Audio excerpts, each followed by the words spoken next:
ನಮಸ್ಕಾರ ಎಲ್ಲರಿಗೂ. ಬೆಳಗಾಗಿದ್ರೆ ಅದೇ ಉಪ್ಪಿಟ್ಟು, ಅದೇ ಚಿತ್ರಾನ್ನ, ಅದೇ ವಾಂಗಿಬಾತು. ಜೀವನದಲ್ಲಿ ಇನ್ನೇನು ಇಲ್ಲ ಅನಿಸ್ತಾ ಇದೆಯಾ? ಮತ್ತೆ ಆಗ್ತಾಳ ಈ ವಿಡಿಯೋನ ಕೊನೆ ತನಕ ನೋಡಿ, ಒಂದು ಹೊಸ ಚೇಂಜ್ ಸಿಗುತ್ತೆ. ಅದೇನು ಚೇಂಜ್ ಗೊತ್ತಾ? Onion seed rice. ತುಂಬಾನೇ ಈಸಿ ಕಂಡ್ರಿ ಮಾಡೋದಕ್ಕೆ. ಮತ್ತೆ ಆಗ್ತಾಳ, ಶುರು ಮಾಡೋಣ. ಇಲ್ಲಿಗೊಂದು ಬಾಂಡ್ಲಿ ತಗೊಂಡು ಅದಕ್ಕೆ 2 ಟೇಬಲ್ ಸ್ಪೂನ್ ಅಷ್ಟು ತುಪ್ಪ ಹಾಕೊಂಡು, ತುಪ್ಪಕ್ಕಾದ್ಮೇಲೆ 1 ಟೀ ಸ್ಪೂನ್ ಅಷ್ಟು ಆನಿಯನ್ ಸೀಡ್ನ ಹಾಕೊಳ್ಳಿ. ಆಮೇಲೆ 1 ಟೀ ಸ್ಪೂನು ಜೀರಿಗೆ ಹಾಕೊಳ್ಳಿ. ತುಪ್ಪದಲ್ಲಿ ಜೀರಿಗೆ ಚಟಪಟ ಅಂದಮೇಲೆ 1 ಕಪ್ಪು ಉದ್ದುದ್ದವಾಗಿ ಹೆಚ್ಕೊಂಡಿರೋ ಈರುಳ್ಳಿನ ಹಾಕೊಂಡು ಫ್ರೈ ಮಾಡೋಕೆ ಶುರು ಮಾಡಿ.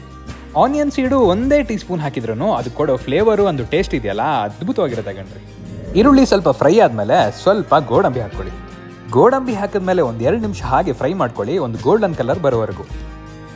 ಆಮೇಲೆ 1-2 ಹಸಿಮೆಣಸಿನ್ಕಾಯಿನೂ ಹಾಕೊಳ್ಳಿ. ಈಗ 1 ಕಪ್ಪು ಈರುಳ್ಳಿ ಸೊಪ್ಪನ್ನ ಹಾಕ್ತಾ ಇದೀವಿ. ಈರುಳ್ಳಿ ಸೊಪ್ಪನ್ನ ತಗೊಂಡು ಸಣ್ಣದಾಗಿ ಹೆಚ್ಕೊಂಡು ಇದಕ್ಕೆ ಹಾಕ್ತಾ ಇದೀವಿ.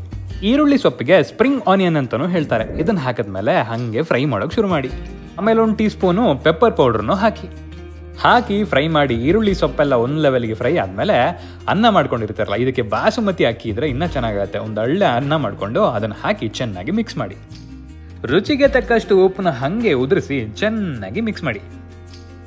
ಉಪ್ಪು ಖಾರ ಹಾಕಾಯ್ತು, ಇನ್ನೇನೋ ಮಿಸ್ಸಿಂಗ್ ಅಲ್ಲ? ಹುಳಿ ಮಿಸ್ಸಿಂಗು. ಅದಕ್ಕೆ ಸ್ವಲ್ಪ ನಿಂಬೆಹಣ್ಣ ಹಾಗೆ ಹಿಂಡಿಬಿಡಿ. ಒಂದು ಒಳ್ಳೆ ಅದ್ಭುತವಾದ ಆನಿಯನ್ ಸೀಡ್ ರೈಸು ರೆಡಿ ಆಗುತ್ತೆ.